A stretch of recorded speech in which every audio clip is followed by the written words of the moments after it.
अस्सलाम वालेकुम। सवाल के साथ आप सबको बहुत बहुत खुशामदीद। और आज का सवाल बहुत ख़ास है क्योंकि ईद से एक दिन कबल है। ईद की पेशगी आपको मुबारक हो। चांद रात तो नहीं होती लेकिन ज़ाहिर तैयारियां भी चल रही है, चांद रात ही होती है एक तरह की। लेकिन साथ साथ हमें ज़ाहिर एहतियात भी ज़रूर करनी है क्योंकि जो पिछली ईद में जो गलतियां थी वो दोबारा से दोहराई ना जाएं। लोगों ने जिस तरह से बाज़ारों का रश किया था और फिर एक स्पाइक हुआ था, हमें नज़र आया था, उस पर काफ़ी हद तक काबू पा लिया गया है। लेकिन बार बार आपको सब हम यही कह सकते हैं कि एहतियात ज़रूर करें, ईद सादगी से मनाएं। अपने मेहमान का तारुफ कराती हूँ। वैसे तो तारुफ के मोहताज नहीं। अगर मैं कहूँगी कि पाकिस्तानी क्रिकेट टीम के साबिक कप्तान हैं, बहुत से हो सकते हैं, लेकिन अगर मैं कहूँगी कि लाला हैं, बूम बूम है, तो आप समझ गए होंगे कि मैं किसकी बात कर रही हूँ। और साथ साथ शाहिद आफरीदी फाउंडेशन के सरबराह भी हैं हमारे साथ मौजूद है। बहुत बहुत शुक्रिया शाहिद खान आफरीदी साहब हमें वक्त देने का इस ख़ास दिन पर। सबसे पहले ज़ाहिर है ईद की मुनासबत से मैं चाहूँगी कि आप भी लोगों को पैगाम दें कि एक जो ख़तरा था, डर था, जो पिछली ईद पे एक नाउमीदी थी, थोड़ी सी उम्मीद तो बन गई है, लेकिन इसका ये नहीं मतलब कि लोग एहतियात ना करें। आप क्या पैगाम देना चाहेंगे कुर्बानी के हवाले से, किस तरह से ईद मनानी चाहिए? जी, अस्सलाम वालेकुम। पहले तो मेरी तरफ से बहुत बहुत ईद मुबारक हो सबको। इंशाल्लाह हर साल की तरह अपनी और फैमिली की तरफ से हस्ब तौफीक कुर्बानी कर रहा हूँ। लेकिन इस दफ़ा कोरोना की वजह से SOPs को बहुत सख्ती से फॉलो किया जा रहा है। खुद भी शिकार हो चुका हूँ, तो हर किस्म के इज्तिमा पर बहुत एहतियात की ज़रूरत है। ईद पर हम आम तौर पर दोस्तों में और अजीज़ों में गैदरिंग करते हैं, और वो भी इस साल मनसूख की है। और पाकिस्तान में अल्हम्दुलिल्लाह केसेस अब कम नज़र आ रहे हैं, तो हमें पिछली ईद की तरह बेएहतियाती नहीं करनी चाहिए, थोड़ा एहतियात करना चाहिए। हर चीज़ गवर्नमेंट के ऊपर नहीं छोड़नी चाहिए, अपनी एहतियात खुद करनी चाहिए। तो अल्लाह ताला हम सबको अपनी हिफ्ज़-ओ-अमान में रखे। शाहिद, आप जैसे आपने ट्रैवल भी किया था कोरोना से, जब आप रिकवर हो गए थे, आपने देखा होगा कि आपको लगता है कि जो पिछली ईद में जो आगाही थी लोगों में, वो अब उसमें बेहतरी आ गई है, लोग एहतियात थोड़ा बहुत कर रहे हैं, मास्क पहन रहे हैं, SOPs पर अमल दरामद कर रहे हैं, कुछ फ़र्क पड़ा है आपको लगता है? देखें, बहुत सारे एरियाज में मैं समझता हूँ कि अभी भी सख्त ज़रूरत है। लोग जो हैं वो इतने डिसिप्लिन नहीं है जितना कि होना चाहिए लोगों को। और मेरे ख्याल में हमें हर आफत के लिए हम सबको तैयार रहना चाहिए। और ये एक बीमारी ऐसी है कि इससे सामने वाले को भी असरात इसमें जा सकते हैं। तो अपना अगर आप ख्याल रखेंगे एंड देन फिर आप दूसरे भी महफूज रहेंगे आपकी वजह से, तो थोड़ा सा खुद डिसिप्लिन होने की ज़रूरत है। और जिस तरह मैंने पहले मेंशन किया है कि हर चीज़ गवर्नमेंट पे नहीं छोड़ देनी चाहिए, अपना एहतियात, अपना ख्याल रखना पड़ेगा। अब कुछ आगे बात करते हैं क्योंकि जाहिर है आप ना सिर्फ एक बहुत मकबूल क्रिकेटर हैं, रिटायरमेंट के बाद भी आपकी जो पॉपुलैरिटी है वो वहीं बरकरार रही है, सेलिब्रिटी क्रिकेटर आपको कहा जाता है। तो आप क्या समझते हैं कि ये जो आपका सारा करियर रहा है, इसमें हाई पॉइंट्स क्या रहे हैं जिसको आपको याद है आपके करियर का जो हाई? देखिए, पाकिस्तान के लिए खेलना ही मेरे लिए बहुत ऑनर की बात थी, इसलिए कि जिस उम्र में पाकिस्तान के खेलने के ख्वाब देखा करता था और वही हकीकत बन जाए, तो मेरे ख्याल में वही बहुत बड़ी अचीवमेंट होती है लाइफ की। एंड देन फिर अप एंड डाउन्स तो लाइफ के अंदर आते हैं, और बहुत कुछ आपको जिंदगी सिखाती है। जब आप अच्छा कर रहे होते हो तो सब आपके साथ होते हैं, जब मुश्किल वक्त में वहीं पता चलता है लोगों का। लेकिन अल्हम्दुलिल्लाह मेरे फैमिली ने मुझे मुश्किल वक्त में बहुत, मेरे दोस्तों ने बहुत ज़्यादा सपोर्ट किया। इवन कि ऐसी सिचुएशन भी मेरे ऊपर आ गई थी कि मैं क्रिकेट छोड़ने 2-3 दफ़ा छोड़ने की कोशिश की, लेकिन अच्छे मुखलिस दोस्त थे जिन्होंने मुझे मोटिवेट किया। अपने आप को खुद मैंने स्ट्रॉन्ग किया, दोबारा ग्राउंड्स के अंदर गया, अपने आप को बैक किया। 2000 जैसे मेरा डेब्यू था वो एक बहुत बड़ी अचीवमेंट थी। एंड देन 2009 का वर्ल्ड कप था, फिर उसके बाद कप्तानी मिली 2011 में, वो एक बहुत बड़ी अचीवमेंट थी मेरे लिए। एक बहुत बड़ा एजाज था मेरे लिए पाकिस्तान टीम को लीड करना, और इतनी अच्छी परफॉर्मेंस 2011 के वर्ल्ड कप में रही है जो इससे पहले किसी भी वर्ल्ड कप में पाकिस्तान टीम की नहीं रही। तो ये एक बड़ी अचीवमेंट थी। और 2011 का वर्ल्ड कप, बल्कि मैं तो कहता हूँ कि जीतते जीतते ही रह गए थे, और अगर कैचेस हो जाते तो इसी पर 2011 के वर्ल्ड कप के हवाले से बात करते हैं, थोड़ा सा मजीद बात करते हैं, क्योंकि अब बार बार जब हम 2011 के वर्ल्ड कप की बात करते हैं, जाहिर है भारत के साथ जो मैचेस होते हैं वो तो हमेशा सबसे ज़्यादा टेंशन और प्रेशर वाले होते हैं। क्या हुआ था सेमीफाइनल में, फिर क्या हुआ था? क्योंकि इमरान खान साहब भी, उन्होंने भी कहा था ना कि अब कैसे हो सकता है कि तेंदुलकर के 4 कैच ड्रॉप कर दें। देखिए वो नो डाउट प्रेशर बहुत बड़ा था, बहुत ही एक्सपेक्टेशन जो टीम अच्छा हुआ ये कि वर्ल्ड कप से पहले हमारे कुछ प्लेयर्स जो हैं वो स्पॉट फिक्सिंग में आ गए थे, जो कि मैं समझता हूँ वो तीनों प्लेयर मेरे मैच विनर्स थे मेरे। और उनके बाद फिर टीम को दोबारा जेल करना, उनको वर्ल्ड कप में लेके जाना एंड देन फिर उन्हीं लड़कों से राउंड्स के मैच जीतने। इवन के राउंड में हमने श्रीलंका, वेस्ट इंडीज जैसी टीम को, ऑस्ट्रेलिया जैसी टीम को हमने हराया था, ये बहुत बड़ी अचीवमेंट थी। और उसके बाद फिर 2011 का वर्ल्ड कप का सेमीफाइनल जो था वो बस प्रेशर इसलिए इतना ज्यादा लड़कों ने ले लिया था, हम पे आ गया था, क्योंकि एक तो वहां की मीडिया ने जो शोर और शराबा शुरू कर दिया था पाकिस्तान टीम के हवाले से, उन्हें प्रेशराइज करने की कोशिश की गई। और ये था कि एक फजूल का प्रेशर लड़कों ने ले लिया था। आ जाता है प्रेशर, आ जाता है, बड़े मैचेस का प्रेशर आ जाता है। और उस प्रेशर में मैं लड़कों से यही बात करता था कि खुदा के लिए 2 दिन जो है ना ये मीडिया ना देखो, क्या कह रहे हैं क्या ना नहीं कह रहे, हमें अपने परफॉर्मेंस पे फोकस करना चाहिए। इंडिविजुअल परफॉर्मेंसेस हम सबके लिए बहुत ज्यादा इंपॉर्टेंट है। मुश्किल होता है, लेकिन मुश्किल तो होता है क्योंकि जाहिर है हर जगह टेलीविजन पे भी होता है, आपके सोशल मीडिया पे भी होता है, अखबारों में होता है, वो आप नजरअंदाज तो बिल्कुल नहीं कर सकते। तो इस तरह मोरल उनका जो है ना अप करना, उनको बरकरार रखना जाहिर है मुश्किल काम तो होगा। बहुत मुश्किल का एज अ कैप्टन, और वकारियों हमारे कोच थे, बहुत ज्यादा हम प्रेशर फील कर रहे थे। जो सराउंडिंग में हमारा एटमॉस्फेयर चल रहा था वहां पे जब हम इंडिया पहुंचे तो यकीन करें कि बहुत ही ज्यादा प्रेशर था। इवन के मैं मेडिसिन लेके मैच से पहले सोया हूं इसलिए कि नींद नहीं आ रही थी। एक्सपेक्टेशन बहुत ज्यादा थी। प्राइम मिनिस्टर भी फोन कर रहा है, दूसरा भी फोन कर रहा है, तीसरा भी फोन कर रहा है मोटिवेट करने के लिए और गुड लक कहने के लिए। तो उन सारी चीजों का प्रेशर अगर आप ना भी लेना चाहो ना, प्रेशर आ ही जाता है। फिर ग्राउंड के अंदर हमने बहुत अच्छा स्टार्ट किया, बॉलिंग आउटस्टैंडिंग बॉलिंग रही हमारी परफॉर्मेंस। वहाब रियाज का बड़ा जबरदस्त स्पेल था। कुछ मेरी बॉलिंग पे कैचेस ड्रॉप हुए, फिर शुक्र है कि कैच मेरे पास आया, मैंने पकड़ ही लिया। तो वो कैचेस थे, वो कहते हैं कि कैचेस विन मैचेस। चले वो तो खैर इतना ज्यादा टारगेट नहीं था। हमने तो उस वक्त माहौल क्या था, क्योंकि आप मैच के दौरान हम ग्राउंड की बात करें, जी शायद ग्राउंड की बात करें तो एक तो उससे कबल जो प्रेशर था, रात को नींद नहीं आती वगैरह वगैरह, लेकिन एक क्राउड का प्रेशर भी होता है। वहां माहौल क्या था, फिर आपने टीम को क्या, फिर किस तरह से उनको क्या कहा था? बस टीम को मैंने ये कहा था कि एक बहुत जबरदस्त अपॉर्चुनिटी ऊपर वाले की तरफ से मिली है। अगर हम ये मैच जीत गए, समझो यही हमारा वर्ल्ड कप का फाइनल है। श्रीलंका को हमने पहले भी राउंड में हराया हुआ था, तो हम काफी मोटिवेट हुए हुए थे कि बस यही हमारा फाइनल है, यहाँ से जीत गए तो श्रीलंका को इंशाल्लाह हम आराम से हराएंगे। लेकिन वो बैटिंग स्टार्ट, जिस तरह मैं कहना चाह रहा था कि बैटिंग स्टार्ट बहुत अच्छा हुआ हमारा, उसके बाद पैनिक कर गए लड़के, बहुत ज्यादा हमने स्लो हो गए थे बीच में। अगर उसी पेस के साथ ही हम चलते तो मेरे ख्याल में वो रन जो थे वो अचीव बोलते हैं। आपकी बेटी ने एक इंटरव्यू में कहा था अगर मिसबाह उल हक जरा स्लो ना खेलते तो शायद मैच जीत सकते थे, आप क्या कहेंगे? मेरे ख्याल में मिसबाह के लिए भी थोड़ी सिचुएशन मुश्किल थी, इसलिए कि उसका गेम ही वही है, वो थोड़ा सा टाइम लेता है। विकेटें भी साथ में गिर रही थी, लेकिन अगर साथ में थोड़ा सा 3 रन 4 रन या 5 रन के एवरेज से हम जाते तो मेरे ख्याल में बाद में हम उस चीज को उस टारगेट को अचीव कर सकते थे। तो मिसबाह का गेम ही वही है, टेम्परामेंट ही वही है, उसी तरह खेलता था वो पूरा वर्ल्ड कप। बहुत अच्छा खेला है वो, वर्ल्ड कप बहुत अच्छा खेला था। तो मेरे ख्याल में अगर थोड़ा सा उस टाइम पे अगर रन आते हैं, सिंगल या डबल्स आते हैं, तो वो उससे प्रेशर कम होता है बैट्समैन पे। एक और यहाँ सवाल पैदा होता है, और उस वक्त भी पूछा गया था, शोएब अख्तर का ये आखिरी बड़ा जो वर्ल्ड कप था, बॉलिंग अच्छी थी, क्या वजह है कि उनको आपने नहीं खिलाया था? देखिए शोएब अख्तर मेरे ख्याल में वर्ल्ड कप से पहले की सीरीज मेरे ख्याल में मेरी सपोर्ट ही थी जिसकी वजह से वो टीम में था।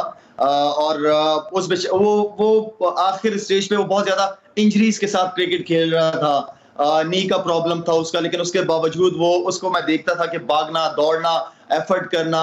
अब मैच इतना बड़ा मैच था, शोएब 100% फिट भी नहीं था, और उसकी जगह जो वहाब रियाज का चांस था वो मैं और टीम मैनेजमेंट बैठती है टीम बनाने से पहले, वो हर चीज को देखा जाता है। और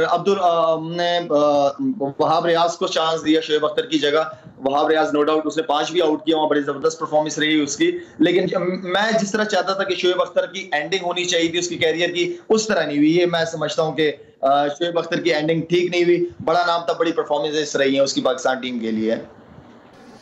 अब वो जो फैसला साजी थी, कोई रिग्रेट्स हैं उस वक्त के लिए, या कोई सबक आप समझते हैं कुछ सीखा था?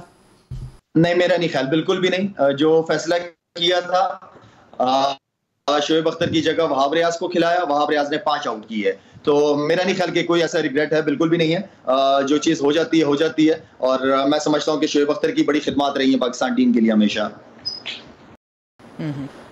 ठीक है, अब जाहिर है जिस तरह मैचेस खेले जाते हैं दोस्ती भी बहुत होती है, टाकरा तो रहता है और प्रेशर भी बहुत होता है भारत के साथ जब हम मैच खेलते हैं। कौन सी भारतीय क्रिकेट प्लेयर है जिसके साथ आपकी ज़ाती तौर पर दोस्ती है? हमारा बड़ा अच्छा ताल्लुक रहा है इंडियन टीम से, मेरा खास तौर पे हरभजन के साथ, युवराज, जहीर खान, नेहरा, ये वो लोग बड़े, जडेजा, ये वो लोग बड़े अच्छे, मतलब जब भी मैच खत्म होता था हम सारे गेट टुगेदर करते थे, बैठते थे एक साथ, गपशप लगाते थे। तो इनके साथ तो हमारी दोस्ती रही है, बल्कि अभी तक दोस्ती है इनसे हमारी। और ग्राउंड के अंदर कोई दोस्ती नहीं, ग्राउंड से बाहर सब कुछ इंशाल्लाह इसी तरह ही खेलते रहें क्रिकेट। जाहिर है। और दीगर जो टीमें हैं दूसरे ममालिक की, उनमें से किसके साथ ज्यादा दोस्ती है? देखिए, दोस्ती मतलब एक अच्छा माहौल रहा है हमारा। ब्रेडली के साथ बड़ा जबरदस्त रहा है हमारा। मुरलीधरन हो गए, श्रीलंकन काफी अच्छे लड़के हैं, बड़ी इज्जत करते हैं, बड़ा पाकिस्तानी प्लेयर्स को मानते हैं। इसी तरह हम भी उनको वही रिस्पेक्ट देते हैं। सारी टीम है, न्यूजीलैंड हो गई, इंग्लैंड के अच्छे प्लेयर्स हैं, अच्छे लड़के हैं सारे। बात डिपेंड करता है कि आप कितना सोशलाइज करते हैं उनके साथ। सो जब आप सोशलाइज करते हो, घूमते फिरते हो उनके साथ, अंदर फिर दोस्ती हो ही जाती है। इंसान कोई भी बुरा नहीं होता, अगर आप अच्छे हो तो सामने वाला भी अच्छा ही है। अच्छा, आज की क्रिकेट की बात करते हैं। क्या आप समझते हैं कि जो इस वक्त इंतखाब हुआ है, कोच भी एक है वगैरह वगैरह, ये दुरुस्त सिम्त में जा रही है क्रिकेट? अगर हम आज की बात करें, देखिए क्रिकेट जो है ना वो क्रिकेटर्स का शो है, तो क्रिकेटर्स अगर इसको रन करें तो ज्यादा बेहतर है। इसमें अब मिसबा के सराउंडिंग में जितने भी मैनेजमेंट है या कोचिंग स्टाफ है, वो सारे बड़े बड़े नाम हैं। विकी भाई हैं, वकार भाई हैं, मुशी अहमद, मुश्ताक मुशी भाई हैं, यूनुस खान है, फ्लावर है। ये वो नाम है जिन्होंने काफी क्रिकेट खेली है, काफी खिदमत रही है उनकी पाकिस्तान के लिए। इशू जो आता है वो ये आता है कि जब हम अपने काम से नजरें हटा के दूसरों के काम में नजर डालना शुरू कर देते तो वहाँ इश्यूज आ जाते हैं। तो अगर हर एक कोच जो है, मैनेजमेंट जो है, अगर वो अपने डोमेन में रह के काम करें तो चीजें बहुत इजी हो जाती हैं। और जब बड़े नाम आपके इर्द गिर्द होते हैं, जब आप मुश्किल सिचुएशन आती है टीम्स के ऊपर, परफॉर्मेंस इंडिविजुअल परफॉर्मेंसेस प्लेयर से नहीं होती, तो ये वो सपोर्टिंग स्टाफ होता है जो उनको सपोर्ट करता है, मोटिवेट करता है। तो मेरे ख्याल में ये अच्छा साइन है। बड़ी अच्छी टीम इस बार लेके चला है इस वक्त, और मैं उम्मीद करता हूं कि इंशाल्लाह इसके रिजल्ट्स भी अच्छे आएंगे। यानी कि आप समझते हैं कि इस वक्त आप मैनेजमेंट से मुतमईन हैं? जी बिल्कुल ठीक है, मैनेजमेंट बहुत अच्छी है, मैनेजमेंट बिल्कुल मुतमईन हूं और उम्मीद करता हूं कि रिजल्ट भी उस हिसाब से आए। और अब तो खैर कोरोना की वजह से जो स्पेक्टेटर स्पोर्ट्स है, इसमें क्रिकेट भी शामिल है, उस पर तो एक तरह से मान भी लग गई है। आप क्या समझते हैं कि ये कितनी देर इस तरह से चल सकता है? क्योंकि जब तक आप ग्राउंड में ना बैठे हों, देख ना रहो, तो मजा नहीं आता। देखिए, तमाशाइयों के बगैर तो क्रिकेट नहीं है, बल्कि कोई भी स्पोर्ट्स उठा के देख ले, तमाशाइयों के बगैर तो ग्राउंड खाली, और फिर वो चाम नहीं रहता। वो लड़के उस तरह अपने आप को दिखा नहीं पाते। तो मेरे ख्याल में क्राउड का एक बड़ा अहम रोल है। और साथ में मैं समझता हूँ कि इंशाल्लाह उम्मीद करता हूँ कि जल्द से जल्द क्राउड वापस आ जाए। ये पेंडेमिक जो है कोविड-19 इंशाल्लाह जल्द से जल्द खत्म हो, तमाशाई वापस में आए, क्रिकेट दोबारा उसी तरह जिंदा हो। इसलिए कि फैंस के बगैर मैं नहीं समझता कि मैं 2 गेम खेला हूँ, 2 मैचेस खेला हूँ PSL के, मुझे तो ऐसा लग रहा था जैसे क्लब के मैचेस खेल रहा हूँ। कोई क्राउड नहीं था और ऐसा लग रहा था बस जल्दी जल्दी मैच खत्म हो जाए और वापस घर जाऊं। ठीक है, हम ज़ाहिर है उम्मीद करते हैं कोविड-19 जल्दी से ख़त्म हो, क्राउड भी वापस आए। ये जो CGI वाले क्राउड्स दिखा रहे हैं कुछ फुटबॉल मैचेस में, ऐसा ना हो। नाज़रीन, लेते हैं ब्रेक, और फिर ब्रेक के बाद हम एक रैपिड फायर राउंड करेंगे शाहिद साहब के साथ। See you after the break.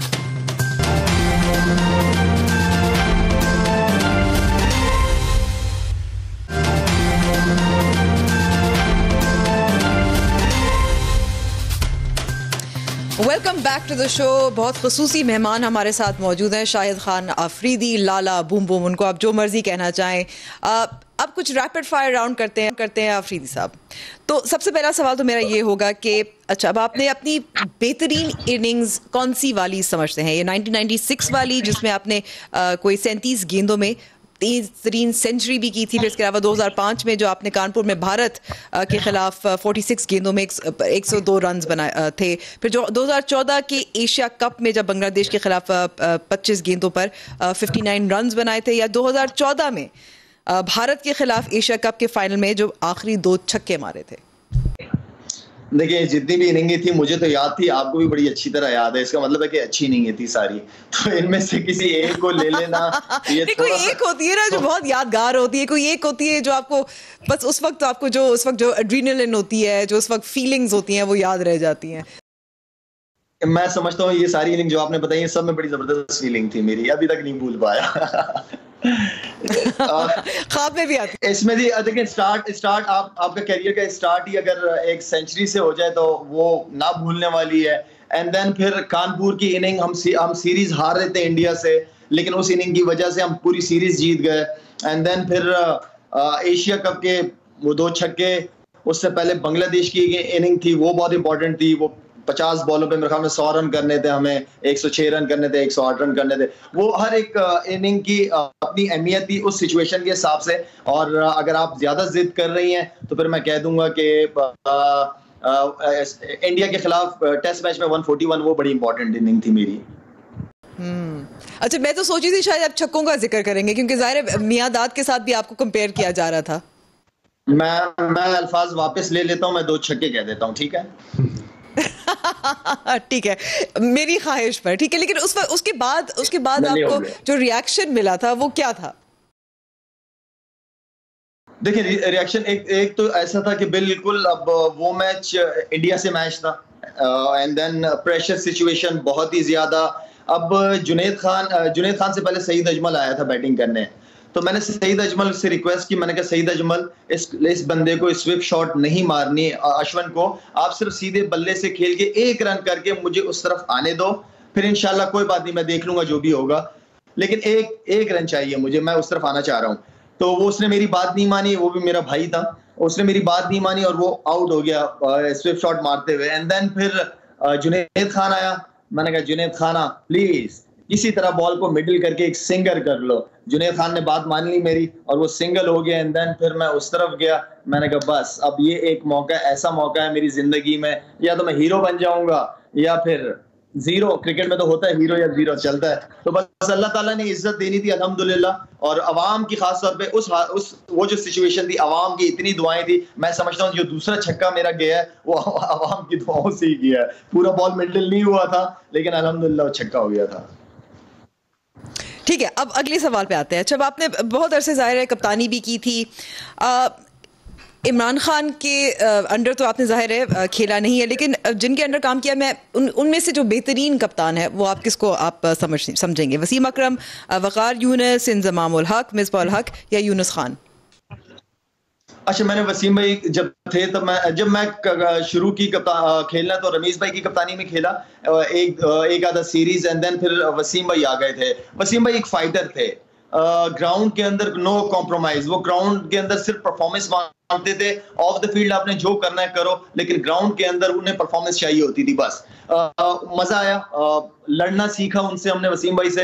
And then NC भाई की कप्तानी में उसके बाद बहुत अच्छा लगा। एनसी भाई बिल्कुल अपने बड़ों, जिस तरह बड़े होने चाहिए उस तरह सारे प्लेयर्स को लेके चले। एंजॉय किया मैंने उनके साथ, एनसी भाई और वसीम भाई।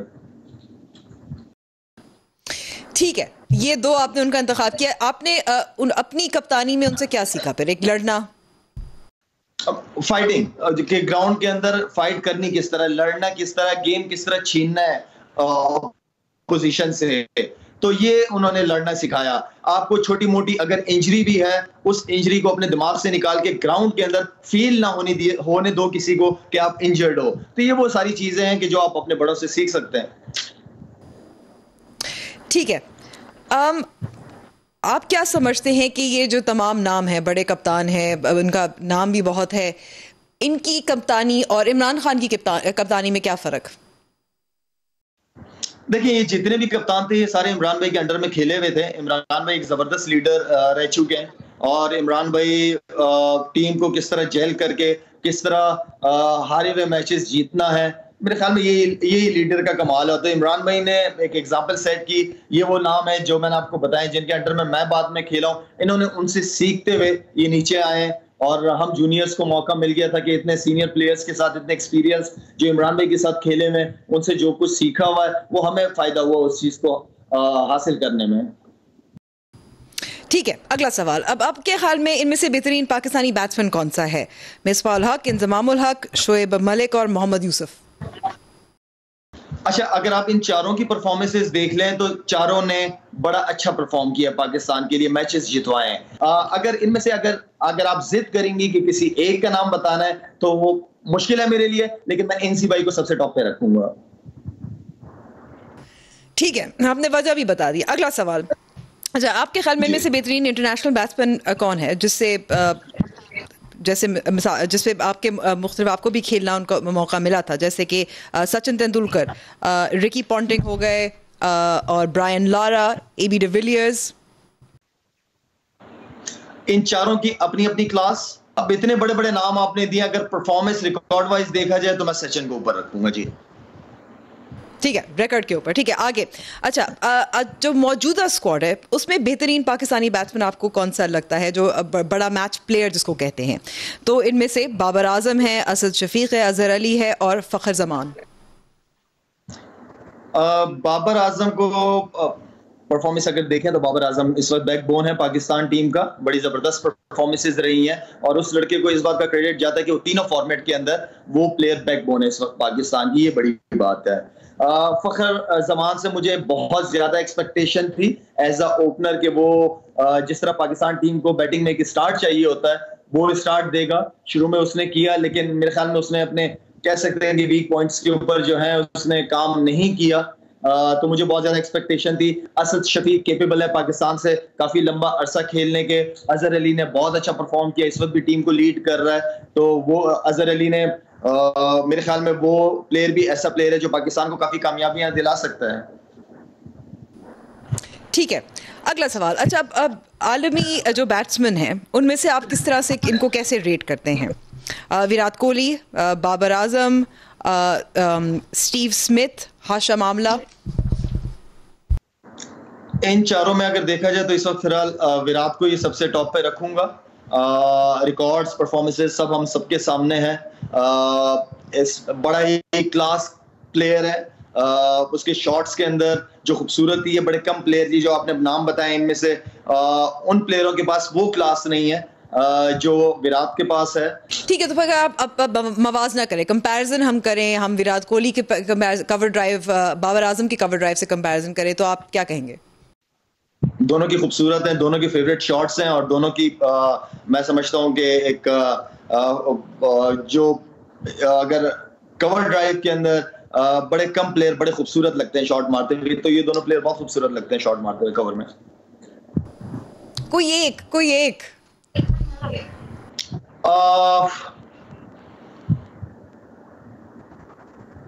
विराट को मैं कहूंगा, बाबर इंशाल्लाह बहुत जल्द उस स्टेज पे पहुंच जाएगा। ठीक है, he is on his way. ठीक है, अच्छा, अब बॉलर्स की बात करते हैं। अब इमरान खान साहब का ज़ाहिर है एक मकाम है, लेजेंड है। उनके अलावा मैं कुछ आपसे नाम आप लेना चाहती हूँ। वसीम अकरम हो गए, वकार यूनुस हो गए, शोएब अख्तर। वसीम भाई, देखिए वसीम भाई जैसे वो नेचुरल थे। वसीम भाई अगर किसी को समझाना चाहें कि बॉलिंग यूं नहीं यूं किया करो तो मेरा नहीं ख्याल कि सामने वाला समझ पाएगा। वसीम भाई नेचुरल थे, बहुत ही नेचुरल थे। चाहे वो नया बॉल हो चाहे पुराना बॉल हो, वसीम भाई दोनों बॉल को एक अल्लाह ने एक ऐसा हुनर उस बंदे को दिया हुआ था कि जो नया और पुराना बॉल दोनों अच्छा करते। विकी भाई शुरू में नया बॉल इतना अच्छा नहीं करते थे जितना पुराना बॉल अच्छा करते थे, लेकिन विकी भाई ने खेलते खेलते खेलते बाद में कोई 10-12 साल के बाद नया बॉल करना सीख लिया था उन्होंने। शोएब अख्तर के पास स्पेस थी, नो डाउट दुनिया के काफी बैट्समैनों को उसने बड़ा टफ टाइम दिया। मैं समझता हूं कि बहुत सारे बैट्समैन उसको फेस भी नहीं करना चाहते होंगे।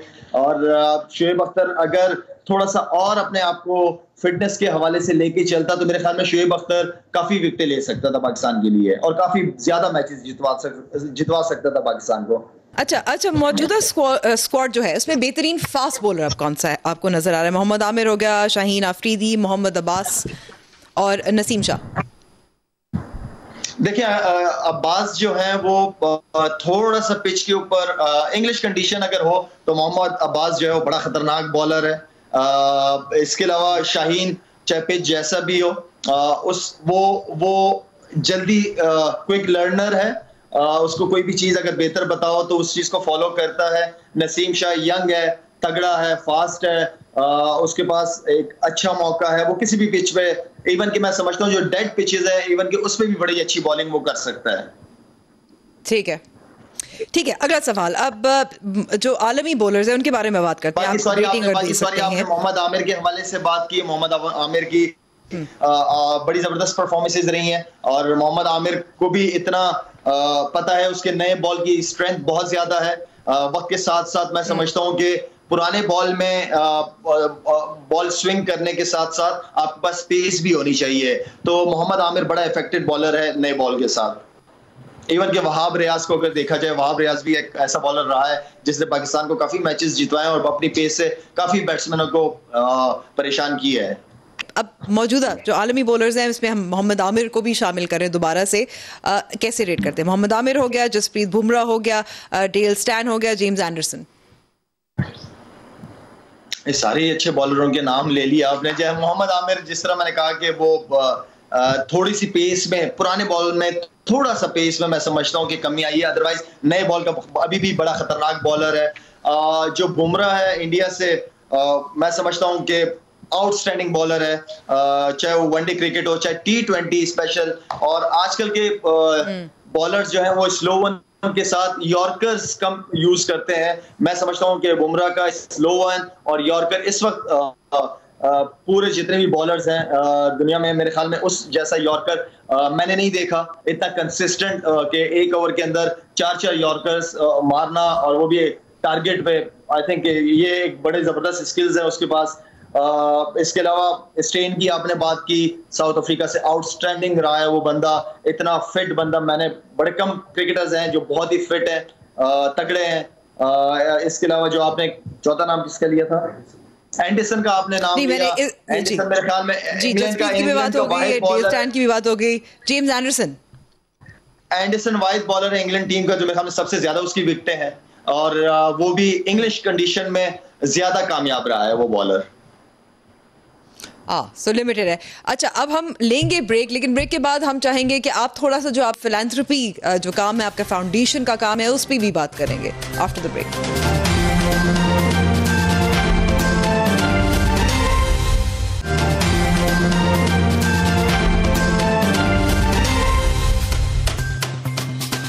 प्रोग्राम में एक बार फिर खुश आमदीद। अब शाहिद आफरीदी का एक और पहलू, और वो फिलैंथ्रोपिस्ट के तौर पे सवाल करना चाह रही थी कि क्योंकि आप तमाम सूबों में गए हैं, आज़ाद जम्मू और कश्मीर भी गए हैं, कहाँ आपको सबसे ज़्यादा तकलीफ नज़र आई थी?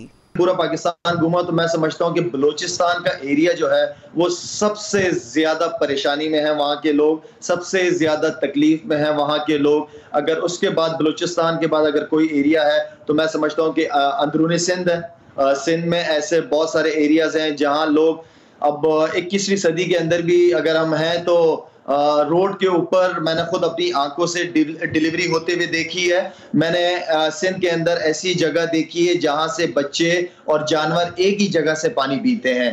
तो ये वो एरियाज हैं जहां मेरा मेन फोकस है। मेरी मैंने फाउंडेशन बनाई इसलिए कि मैं सिर्फ और सिर्फ रिमोट एरियाज को टारगेट करूं। मैं आपको एक छोटा सा वाकया सुना देता हूं। मैं बच्चों को जूते दे रहा था बलूचिस्तान में, तो सारे बच्चों की तकरीबन कोई 800-900 बच्चों के लिए मैं जूते लेके गया था कराची से। तो मैं एक बच्चे को, सबको वहां पे जूते पहना रहा था। आप यकीन करें कि एक बच्चे को मैंने हाथ में जूते दिए तो वो उसके बावजूद रो रहा था। तो मैंने कहा बेटा क्यों रो रहे, जूते दे दिया मैंने आपको। अच्छा, वो एक पांव पे खड़ा हुआ था। तो मैंने कहा यार कोई ना कोई प्रॉब्लम है। मैंने उसका पांव उठाया, 3 कांटे जो थे उसके पांव के अंदर थे, 3 कांटे। तो वो मैंने उस बच्चे के कांटे निकाले, उसको अपने हाथ से जूते पहनाए। आप यकीन करेंगी कि उस बच्चे के जो चेहरे पे मैंने मुस्कुराहट देखी और भागते भागते अपनी माँ के पास गया और उछल कूद शुरू कर दी उस बच्चे ने। तो ये वो खुशी है, आई डोंट नो कि इसको मैं अल्फाजों में कैसे बयान कर रहा हूँ।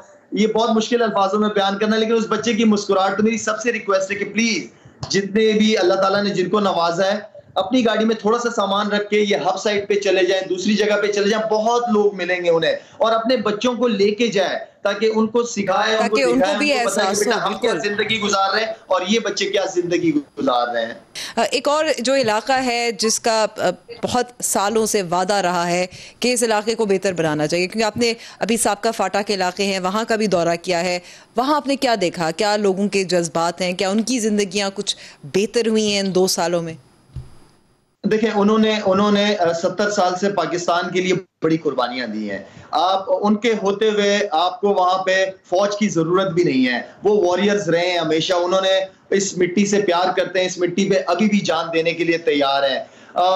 वहां पे उनको एक तो सबसे इंपॉर्टेंट चीज जो मैंने फील की है या उनके बड़ों से जो मुझे महसूस हुई है, वो सबसे पहले इज्जत पे वो कॉम्प्रोमाइज नहीं कर सकते, उनको इज्जत देनी पड़ेगी। उनको हमें ये नहीं बताना पड़ेगा कि यार तुम पाकिस्तानी हो, नहीं, वो पाकिस्तानी है, वो अब भी मानते हैं कि वो पाकिस्तानी है और पाकिस्तान के लिए कुछ भी कर सकते हैं। एक चीज, दूसरी चीज, वो आपसे कुछ नहीं मांगते, इज्जत, एक हॉस्पिटल मांगते हैं आपसे, ठीक है, अपने बच्चों के लिए स्कूल्स मांगते हैं आपसे, और उनको कुछ भी नहीं चाहिए। इंफ्रास्ट्रक्चर अगर उनको बना के दे दें, जो कि पूरे मुल्क की जरूरत है इस वक्त, इंफ्रास्ट्रक्चर सिर्फ वहां की नहीं, हर जगह, सिंध, बलोचिस्तान, हर जगह आपको इंफ्रास्ट्रक्चर बेहतर करने पड़ेंगे।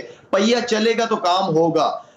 मैं चित्राल गया, दूसरी जगहों पे गया, इंफ्रास्ट्रक्चर बहुत बेकार है ही नहीं इंफ्रास्ट्रक्चर। अगर हो भी रहा है काम तो बहुत ज्यादा स्लो हो रहा है काम। इन चीजों को थोड़ा सा हमें करना पड़ेगा। और जो अभी मैं गया था, तिरा गया था, तिरा के अंदर मैं समझता हूं कि वहां पे जो आर्मी ऑपरेशन हुआ था, उसके बाद फौज ने बड़ी कुर्बानियां दी, वो दोबारा वो एरिया, लोग अपने घरों को वापस गए, लेकिन घरों पे वापस जाके उनका जो बचा हुआ सामान था सारा कुछ उनका खत्म हो गया। वहां पे वो बड़ी तकलीफ में है। उनसे मैं खुद एक वादा करके आया हूं कि इंशाअल्लाह। अच्छा, ये देखें कि तिरा कितना बड़ा तिरा है, पता नहीं 8-10 लाख लोगों की आबादी है वहां पे, हॉस्पिटल कोई नहीं है, अगर कोई डॉक्टर ही नहीं, आप ये यकीन 8-10 लाख की आबादी है और कोई डॉक्टर नहीं है वहां पे। बुजुर्गों ने मुझे बताया कि यहाँ से जो हमारी प्रेग्नेंट लेडीज जाती हैं, रोड इंफ्रास्ट्रक्चर का ये हाल है कि औरत रास्ते में ही दम तोड़ देती है हॉस्पिटल जाते जाते। तकरीबन 1.5 घंटे की ड्राइव है पिशावर शहर, 4 घंटे की ड्राइव है पिशावर शहर, 4 घंटे की ड्राइव है, एक हॉस्पिटल नहीं है, एक डॉक्टर नहीं है वहां पे। इंशाल्लाह मैं वहां पे हॉस्पिटल बना रहा हूं मदर एंड चाइल्ड के लिए। गवर्नमेंट से रिक्वेस्ट की, अगर मुझे जमीन मिल जाएगी या वहां के बड़ों से, तो मैं वहां के लिए मदर एंड चाइल्ड हॉस्पिटल बना रहा हूं इंशाल्लाह।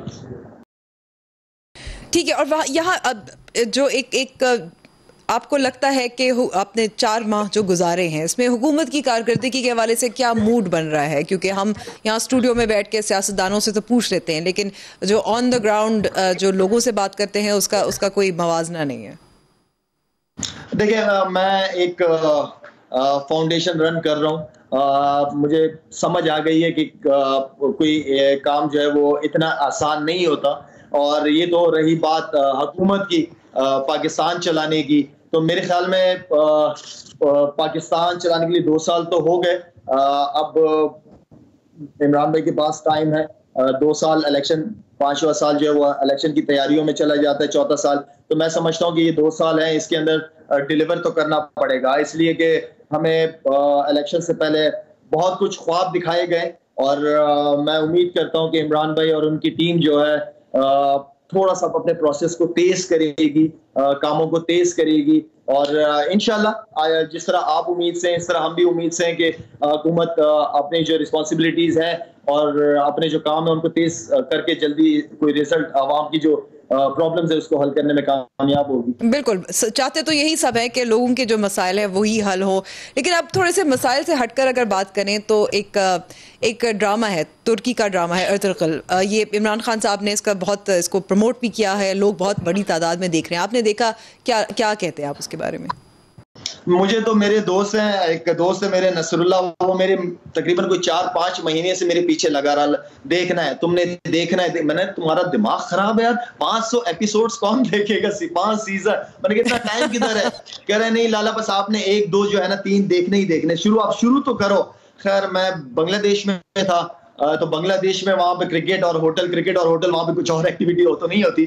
तो मैंने एपिसोड शुरू किया देखना, और आप यकीन करें कि मैंने 500 एपिसोड जो है ना वो 2 महीने के अंदर खत्म कर दिए। मैं सुबह शाम सिर्फ वही देखता रहता था, और मैं तकरीबन 1.5 से पौने 2 साल हो गए मैं खत्म कर चुका था 500 एपिसोड्स। और एक बड़ा जबरदस्त, एक बहुत ही अच्छा मैसेज लोगों के लिए। उसमें क्या है, उसमें ये है कि मुसलमान क्या था, मुसलमान किस तरह बना है, और जो बात करते हैं इंसाफ की, वो सबसे पहले थी इंसाफ।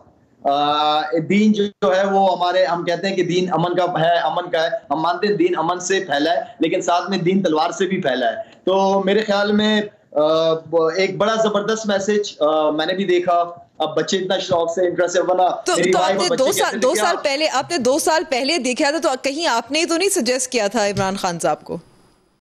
नहीं, मैंने ट्वीट की थी, मुझे एक वो ड्रामा पसंद आया था, तो फैंस वगैरह उनसे मैंने रिक्वेस्ट की थी कि यार ये बड़ा जबरदस्त है, हम पता नहीं क्या देखते रहते हैं, हमारे ड्रामे थोड़े मुख्तलिफ है ना। उसकी गर्लफ्रेंड उसके साथ चली गई, उसकी बीवी उसके साथ चली गई। I mean I don't know, हम ड्रामों के थ्रू कोई अच्छा मैसेज नहीं, मैं ये समझ रहा हूँ, क्या पता मैं गलत हूँ, लेकिन क्या पता हम ये ड्रामों के जरिए, मैं नहीं समझता कि हम कोई अपने बच्चों को, यूथ को, या मैं अपनी बेगम बच्चों के साथ बैठ के इस तरह के ड्रामे नहीं देख सकता। लेकिन ये जो ड्रामा था, मैं समझता हूँ कि फैमिली ड्रामा है, मैंने एंजॉय किया, मेरे बच्चे देख रहे हैं, एंजॉय कर रहे हैं इस चीज को। तो मेरे ख्याल में इस तरह के ड्रामे बनने चाहिए। लाला शाहिद आफरीदी, बहुत बहुत शुक्रिया हमें वक्त देने का। हमने बहुत सारी बातें की और फिर भी बातें कम रह जाती हैं। और एक बार फिर मैं कहूँगी तमाम व्यूअर्स को कि ईद मुबारक, एहतियात से ईद करें, ज़्यादा घूमे फिरे ना, इज्तिमा ना करें। अभी भी हमें एहतियात करने की ज़रूरत है। बहुत बहुत शुक्रिया, खुदा हाफिज़।